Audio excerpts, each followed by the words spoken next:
அஸ்ஸலாமு அலைக்கும் வரஹ்மத்துல்லாஹி வபரகாத்துஹு. ஷஃபீஉல் வரா தாஹா ரசூல் ஸல்லல்லாஹு அலைஹி வஸல்லம் அவர்கள் இந்த உலக வாழ்க்கையில் அனைத்து கட்டங்களிலேயும் சாதா சீதாவாகவே தான் வாழ்ந்திருக்கிறார்கள். வகான யஸிபுல் ஹஜர அலா பத்னிஹி மர்ரதம் மினல் ஜூ. சில நேரங்களில் பசியின் கடுமையும் கொடுமையும் தாங்க முடியாமல் தன்னுடைய முபாரக்கான வயிற்றின் மீது கல்லை கட்டி கொண்டிருப்பார்கள் பெருமானார் ஸல்லல்லாஹு அலைஹி வஸல்லம்.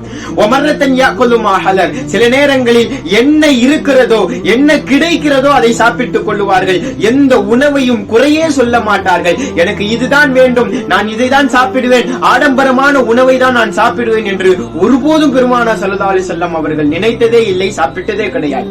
சில நேரங்களில் பேரித்தம்பழத்தை சாப்பிடுவார்கள், சில நேரத்தில் ரொட்டியை சாப்பிடுவார்கள், ஹல்வாவை சாப்பிடுவார்கள், தேனை குடிப்பார்கள், பாலை குடிப்பார்கள், தர்பூசணி சாப்பிடுவார்கள், காய்ந்த திராட்சையை சாப்பிடுவார்கள், கோதுமை ரொட்டியை, அதுவும் தோல் நீக்கப்படாத கோதுமையால் செய்யப்பட்ட ரொட்டிகளை எல்லாம் ஸல்லல்லாஹு அலைஹி வஸல்லம் அவர்கள் சாப்பிடுவார்கள்.